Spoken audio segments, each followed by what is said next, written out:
What is up, everybody? The Rad Picker. Just going to talk a little bit about newbie reselling and what you can expect. For those of you new to the channel, thank you for watching. Please like, share, and subscribe.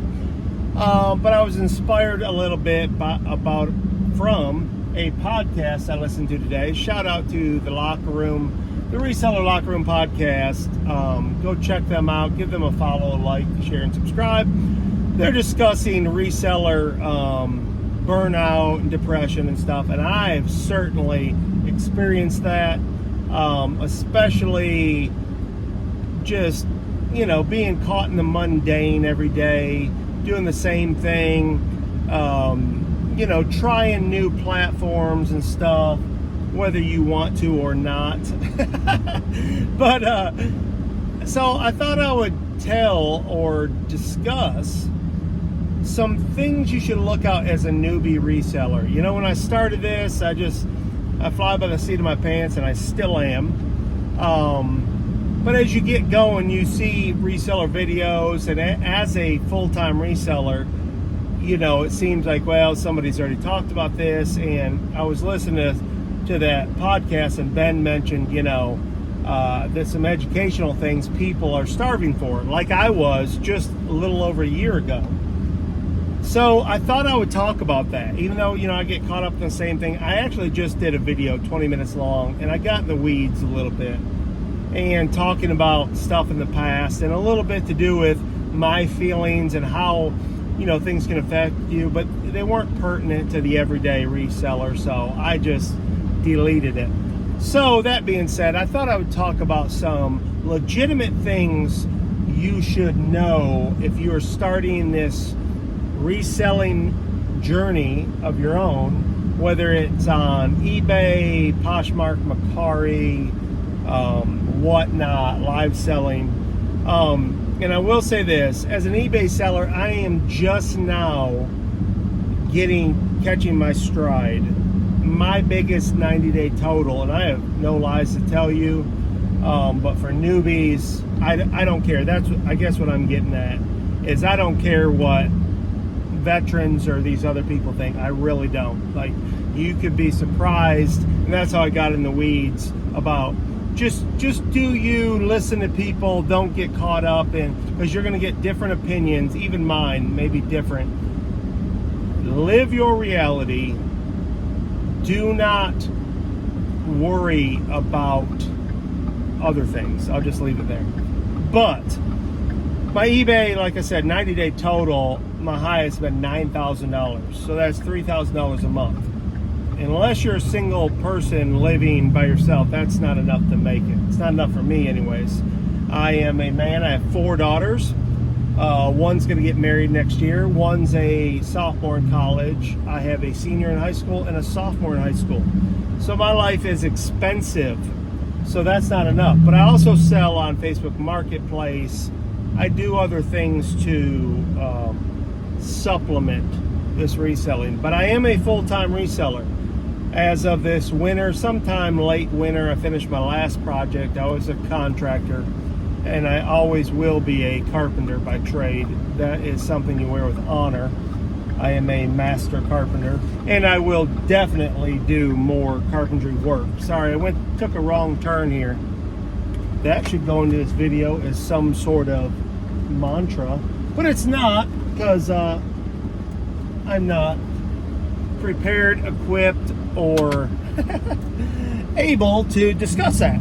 So anyways, what I'm saying, I am a full-time reseller, and there's some things I need to tell you. My mother, ironically, just started reselling. She's been sourcing, has a basement full of clothing. She just started listing. And I was telling her, you gotta list, you gotta list. And I made videos. My last video was about listing your death pile, getting through it. And this is the truth. You really have to be aware of your buying. It's so fun and so easy to buy. That's the truth. We all want to buy. But is it wise to buy? Why am I buying this? For myself, I fall in love with different things from my childhood, nostalgia, things that they just look like they're worth money and wind up not being worth money. So I had my wife, I've mentioned this before, tell people it's amazing what he knows so much. And the truth is, your phone tells you everything. That if you don't know that secret that Google Lens and eBay, using your search button with the camera, it tells you everything you need to know. It tells you how many are listed, how many have sold, and that is what we call sell-through rate, which is extremely important.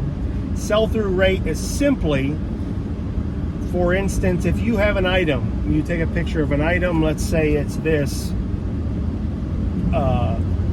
flashlight. This flashlight comes up and it says there's 2,000 listed, and then you go up the filter to sold, and you go down to the sold, and you hit that button. That's your most important button, the sold button. Now it says 15 have sold. Well, if 15 have sold, that means within the last 90 days, 2,000 have been listed and only 15 sold. You put this down. I don't care if it's free. Now that goes to another story I'll get into, but until you sell, like I said, the people I listen to, 300 to 500 items, you don't really know what you're doing until you get there. It may happen at 100 items, but that has to do with shipping and other things. But if you take a picture of this flashlight and there says there's 2,000 listed, and you filter up to sold, and you hit the most important button, the sold button, we want to know how many sold in the last 90 days, and it says 2,000, that's a 100% sell-through rate, which means in the next 90 days, this is going to sell more than likely in the next week or two, or the next few weeks, because it's a in-demand item, and it's something you should be on the lookout for. What happens to most new resellers like myself, newbies, you'll end up buying Precious Moments, Beanie Babies, Norman Rockwell plates, coffee mugs,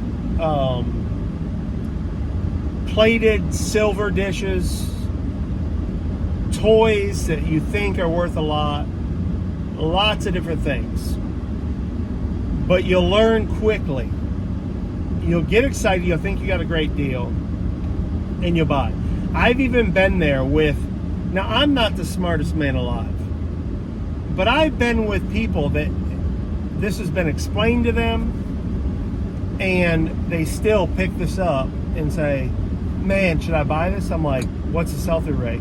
Oh, I didn't look. And I'm like, that's, a big deal. You should be comping. You should be doing your research on the fly. As a new reseller, you should do that with every single item. Every single item you should be getting an education from. I tell the story often. When I started, I listened to the Commonwealth Picker. I don't care who likes it. I like Kevin. I think I've met Kevin. I think he's a really good dude. I listen to Rad Flips, Jake. I like Jake. I think he's a great person. I don't care what anyone says. Good people with great information. Now that doesn't mean there aren't more out there. Those are just the people that popped up, along with Wick and along with Justin. I forget Justin's channel, but super knowledgeable, very analytical. Not necessarily, this isn't a shot at Justin, he's a super guy, way smarter than me, but he, like, when they get in the numbers, even Jake is a little bit like that. They get too far in the numbers, they lose me. I'm not that smart. And that is not a shot at them whatsoever. My personality is, I'm just, talk to me simply. Sell-through rate, okay, got it. What you should be looking for, got it. And I don't even sell like these gentlemen. They're way better than me. They're so far beyond me. I'm a peon to them. But I think I'm a little bit better at certain things than them. And that's not some sort of cocky or arrogant statement. It's just, well, it's the truth to me, reality. I think there's some things Rad Flips wouldn't do that I do, and I'm successful. Like, it's not all sell-through rate for me, even though as a newbie, I wish I would have been more disciplined in that, and then I wouldn't end up with Norman Rockwell plates. Not that they won't sell, but you may sit on them things for years. And that is another thing that when I was first watching videos, when I was getting into reselling, is someone would say, Wick would say, I've had this for a couple years, and I'm like, what? But that's starting to happen to me. I officially got back on eBay last June, and I didn't start my store till later. That's another thing. I started everything with my phone. I was speaking with my sister who's in town, and she was saying, you should really do a video about how you can resell from your phone. Well, immediately I'm like, oh, that's already been done. You don't know what I'm doing. But that's part of it too, is don't be afraid because you think everybody's done it, that information isn't valuable. I think the longer people get in reselling or any industry, they start thinking to a different level, and they're not concerned with the beginners anymore because they've done that content and they feel like it's old.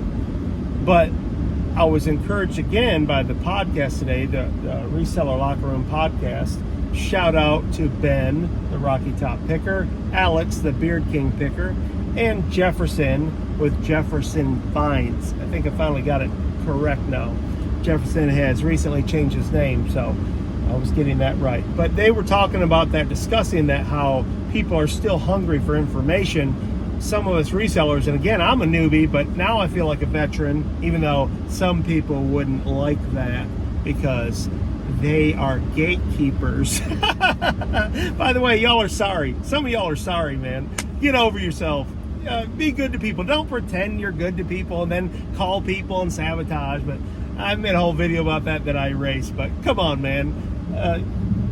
Be the person you pretend to be. But anyways, they were talking about, this information and all that. And I feel like a veteran now. And I'm like, oh, yeah, that feels like old hat talking about sell-through rate and comping and packing and all this stuff and sourcing and want to get super technical into the next new thing. And I get it. Look, the one thing I do understand after going through this reseller gateway keeping and stuff is, look, I'm a carpenter. I was a carpenter. I am a carpenter. And, people come in the business, and I'm 49, so I have my own company, so I have hundreds of different employees, and I could write a book on that alone. But when somebody new came aboard and they would start, oh, my grandpa did this, and you're just like, whatever. You haven't done it. You haven't earned your stripes. Don't talk to me. I'm kind of like Kobe Bryant, in the locker room when I think it's Andrew Bynum said he tried to talk to him, or Smoosh Parker, someone like that, was speaking to Kobe, and he's like, don't talk to me. You don't have enough accolades. So I get that to a degree, but this reselling thing, anyway. So I get that, but hey, man, bring people up. Like as a carpenter, if I didn't train somebody, or now if they overstep their bounds or mouth it off to me, that's one thing. But this isn't even carpentry. I'm sorry, it's not. There's no Pythagorean theorems. There's a lot to learn, and I learn every day. But be confident. Be confident in yourself. You can do it. You wouldn't believe how many live shows I've been in, and some of these big-time resellers, I'll just tell you, I'm better than them. I said it. I'm sorry if that hurts their feelings or whoever's feelings, or you think I'm cocky, but I'm better at live reselling than a lot of people. A lot. That's not because I did a lifelong research or practice this. Some things you don't need to practice. You are what you are. It's just built for me. I'm an outgoing person. I like talking to people. I always have stories. Everything reminds me of a story. So I'm the one-up story guy. That helps in reselling, and live selling anyways, not necessarily static selling. But truth be told, it is what it is. So you have something to bring to the table no matter what. Maybe you're super analytical. I'm not. That's something I'll never be better than. For instance, J-Rod, I'll never be to the level J-Rod is when it comes to that. He is so smart. I respect him immensely, and I pull all the knowledge I can out of him. Even though there's some people associated with him that don't want me to be. I said it. It's live. This is my show. If you don't like it, click dislike, unfollow. But it's true. That's what you'll run into. But anyways, that's another story. I'll keep alluding to that because I can't help it. I am that guy. But so you bring something to the table. Everyone does. They have gifts. Maybe you're super organized. I'm not. So I can't brag about that. Maybe you're super disciplined about sourcing. Be that. I'm not. Now I'm starting to get that way. And then when you go to live selling, that's a whole different story. And I'm going to do an entire video about live selling because I've seen some, do this, you can do this. I'll just say it again. I can give you some advice in live selling. And I'm not, look, I haven't shaken up the world. I'm not like these people on Whatnot. They have shows. There are people on there killing it. But I'm like, oh, it's just a matter of time. I feel like I killed it on District. I don't think I'm the best at anything, but you have to have that mentality that you are in anything you do. In my opinion, like anything you do, you should, even if you got to fake it, should be coming in with confidence. If you don't have any confidence, you're going to struggle. Not that you can't build up to that, but you need to believe in yourself. Don't let somebody else, like, I'll just give an example. I went into a live show with one of these people that are part of a platform, and I hated every second of it. I didn't think they were good. They didn't help me. And that's not necessarily a shot at them like they're bad, but us together, like I can run my own show. Now I ran with a partner, Hard Rock Resales, and we did great together. And I would run with him again. I love the guy. Shout out Hard Rock Resales. It does a great job. Always brings good stuff. So it wasn't like, he's bringing keychains. A lot of times I had the lesser of the inventory and he had the better. That's awesome. And, he's slower than me. I'm fast talking, but we still found a way to make it work. There are a few shows where I probably would have been better on my own. And there's shows where he would have been better on his own. But it wasn't pulling either one of us down to the point of like, it's crippling you. But I was in one where I felt like, and then he was giving me advice, not Hard Rock, someone else, and I'm like, dude, you're not even that good at this. Like, you were better at your free form other stuff. This, you seem nervous. Like, this is a guy who does other stuff, and I'm like, why are you act nervous like you're pretending? And I'm like, that's not how I see you in other aspects. So there's pros and cons, strength. Everyone has strengths and weaknesses. But when you go in, I'm going to do a whole show about live because that's my point is I think I am good at live selling, even though my Whatnot is just building now. But on District, like I said, but again, the difference on District and Whatnot is District has the same core bunch of reseller buyers, just like they were talking about on the podcast, and they'll add a few. Sure, it's going to grow slowly, but again, it's more built for the marketplace owners to have their own place to sell and source.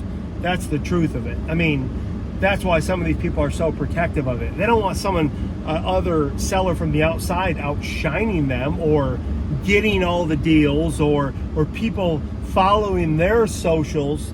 I've seen it myself. They can say what they want, but I've seen it myself. Very protective. And they surround themselves with people that'll help protect them where they don't have to be the bad guy. It's not everything and it's not every person, but it certainly exists. So I think that's going to be kind of handicap that market until there's a real free form. I may start a marketplace on there. And even I say here, someone will probably try to sabotage it. Y'all just don't know. There are people out there that are really that concerned. But it is what it is. I may not, but on Whatnot, there's this huge ocean, but it's saturated with clothing. It's saturated with everybody doing the same thing. And if you're not buying good, the money's made in the buy. A lot of people are expecting $1 and $2 items. Like that's what gets tough about live selling. If you don't bring the heat and you're not willing to sacrifice some stuff, it's going to be tough to do. But anyways, when it comes to newbie reselling, there's all these market. I got sidetracked there on the live selling. But buy right. Start off buying right, and you won't have this death pile mess that I got. But that being said, and I alluded to this earlier, is that there's some things that are okay for me to sit on, and we'll get into that in a later video. But I just want to shout at you guys. I'm going to start doing education. And that, look, I'm stealing this from Ben, the Rocky Top Picker. I'm stealing this idea to start getting into educating newbies and not worrying about, he didn't say this, I'm saying this, worry about what other people think, older resellers. They're not going to like you anyway. Unless you're a yes man, why care? Like, do you, be you, stay true, but stay positive no matter what. Stay confident. Go picking, stay picking, source the right things, look at, comp everything. Don't be ashamed to bring out your phone. Don't let anybody deter you from being your best, no matter what. If you're alone by yourself, it's better than being surrounded by people who are pulling you down like crabs in a bucket. Reach out, help someone else, and I hope if you're brand new to this, in a year, you teach me something. I love you, mean it. Stay positive, stay picking, stay rad.